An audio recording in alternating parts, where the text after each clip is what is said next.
Hey guys, Aries here. I'm going to make a very quick video explaining the itemization, proper itemization for Katarina, because I've been seeing her a lot in solo queue. Probably so have a lot of you, and I've been seeing some really weird things. So, so I just want to cover those so that you're building her properly. So, first thing, I'm going to touch on the things that I see that are wrong. Really wrong. So, the first one, obviously, is people like to build hex tech on her, either Gunblade or Will of the Ancients. Now,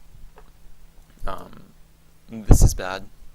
Just instead, I'm not going to go into like the stats of the items themselves, but just conceptually, Katarina's an assassin. Katarina's not a fighter. So, and they're thinking, oh, well, what's the difference? Well, mainly the two things. There's a difference between an attack and a fight. So think of it in terms of like real world stuff, or in Go or chess or something like that, even in LoL or StarCraft. An attack is where you are attacking somebody. Quite frankly, like if you think of someone getting assaulted or someone getting attacked, they're getting attacked. They can't reciprocate at all. In a fight, you have two people that are exchanging blows, or they reciprocate damage onto each other. And as an assassin, this is also why I disagree with the Hydra first Talon build, especially like Katarina. As an assassin, you're doing a lot of assaulting, a lot of attacking. You're not doing a lot of fighting. So because of that, you don't need sustain. You jump in, you kill them, you jump out, or you die. That's your role as the assassin. Of course, if you can stay alive, that's better because you have more pressure, more map control, everything like that. But as an assassin, you're not fighting. You're assaulting, you're killing. So I don't like the Hextech Revolver Opener. I don't like the Gunblade. I don't like the Will of the Ancients. Gunblade, it has the path or the active that does actually benefit the spell vamp, but again, you're not a fighter. Akali, she can go Gunblade because she is closer to a fighter, because she has her Shroud, her pool, and she has her her ultimate. She has a lot more sustain built into her kit with her passive. So that's why Gunblade's better on Akali. The second thing I see is going to be a two-part. First one is Haunting Guys. Now, going on to the Haunting Guys, it's the whole Haunting Guys into Void Staff, into Abyssal, into Sorix with DFG. The DFG is good. The Void Staff is good. The Abyssal's a good last item if you don't want to get Guardian Angel or Banshee's Veil. But the Haunting Guys first, I don't like it. Okay, so the whole idea behind stacking Pen is you're going to stack Pen on a champion who has high damage output. Vel'Koz. Vel'Koz is good with the Haunting Guys because he has his passive. So already built into his kit, he has a lot of upfront damage. Who else is like that? Champions. I guess Annie. Brand. These kind of champions, they have a lot of upfront damage. Fizz, I guess, can do Hunting Guys.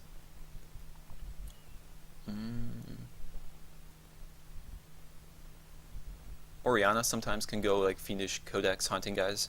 Syndra can sometimes do that. It's not that great, but so the idea is if you have a lot of upfront damage without items, you can go Pen. But overall, Katarina doesn't really want it because her AP ratios are so good. Okay, so then kind of like a 2B on improper building is Liandry's. I see Liandry's Hextech openers on Katarina a lot more often than you would think, and this is really bad. This is basically like the wrong way to open her. Okay, so Liandry's Torment is good for sustained damage or dot-based champs. So, Brand, Vel'Koz, Cassiopeia, certain other champions like that. Mundo, Mumu, maybe even like Malphite. So sustained damage or dot-based champions. And Katarina is neither of those. Katarina is not sustained damage. Again, she's an assassin. She's high burst. So you don't get this. This makes her tanky. It's a tanky sustained damage item, that's neither of Katarina. So again, you don't want to get that. So yeah, so those are basically the two items that I see most that you should not be getting first. So now let's look at items you should be getting. Now basically Katarina is extremely easy to build properly. It's get your boots, so your Sorks, get the 3 NLR items, get a Void Staff, and then get a defensive piece. Defensive piece can be Abyssal, it can be Banshee's Veil, it can be Guardian Angel. Guardian Angel is really nice on her because it synergizes with her resets. If you jump in, kill somebody, but you get your GA popped, you have and then your team follows up, you have a reset ready. So that you can go around and kill more people, get more resets, win the fight.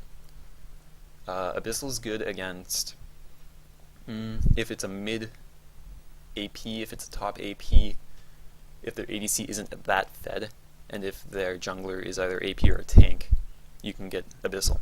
So basically, if there's a lot of AP threats on the enemy team, you can get the Abyssal. Again, it's a lot of magic resist, it's 50 magic resist, and the passive is really nice. So, yeah, so in terms of NLR items, most of the time, not like 90% of the time, you'll open DFG. DFG is really good because it lets you snowball. So the thing about Katarina is you can play her for the lane dominance, get ahead in the lane, then roam around. But even if you fall behind, you play her a lot like Ahri or Moby's Annie or old AP Scion, where you push your wave and then you roam. Most of the time I find myself roaming bottom and picking up kills like that. Now the thing about DFG is you'll be taking Ignite, you'll be taking Flash. So you roam bottom, you flash, DFG, Shunpo, Q, W, they're dead. If they're not dead, you can ignite them, they'll be dead. So DFG, if the active's up, you don't need to use your ult to kill. That makes it really, really fast to kill people, which will allow your bot lane to snowball extremely hard. If you fall behind, or if other lanes are carrying the game and you don't need to do a lot of roaming, or if their lanes ended first and you can't roam, just as the defensive alternative, you can go Zhonya's. Zhonya's is also pretty good if you find that you're not able to roam, or if you're going to get punished heavily for it, or just punished heavily in lane, or something like that. I don't really open Rabadons because I value the DFG burst a lot more, likewise the immunity from the Zhonya's. After the first NLR item, if you find people aren't building that much magic resist, you can immediately go into Rabadons. I like getting Rabadon second for the spike. If they are building magic resist, you go Void Staff second, and then obviously you finish the other two NLR items. And then the Void Staff if you haven't already. You get your Sork shoes whenever you're able to. I like to get them relatively early. Like if I go back on just an awkward amount of gold, sometimes I'll just get those. For the DFG, if you go back and you have like 900 gold, pick up the Fiendish Codex. The CDR is actually pretty good. Yeah, and then defensive alternatives, you can go Banshee's Veil, GA, Abyssal, and then also Ryle's. But Ryle's is a little more iffy. So if they're building, like if there's a Blade of the Rune King on the enemy team, you don't really want to go Ryle's, you would much rather go Guardian Angel or Abyssal, depending on the AP. Banshee's Veil, of course, if they have a lot of high damage, or if they have high damage like skill shots, high damage abilities, but they don't have a lot of other ways to pop it. So if they have like an Ezreal and a Nidalee, well, maybe for the Nidalee you'd want the G or the Banshee's Veil, but if Ezreal and say they have like who else? Like a Lulu, just a lot of those weird ways to pop the Banshee's Veil, you might not want to get it because you'll find you're never making use of the passive. So most of the time GA, and then Abyssal, then Banshee's Veil if the requirements are met, and then as a final, maybe whatever snowball super far ahead, doesn't really matter what I build item, you can go Ryle's. But I don't know, Ryle's, I'm saying it's alright because it allows them to not be able to escape from your ultimate sort of thing, so you're ulting AoE and then they're all kind of trapped in there, but it's not necessary. It doesn't really work that great with her kit. It gives her tanky stats, which isn't that great for an assassin. Okay, and then I'm just going to jump into I'm going to go over just a very brief way of skilling her and playing her, that sort of stuff. So it basically goes, get your Q first all the time. Your Q hits more. Your Q gets out damaged by your W once your W is rank 2.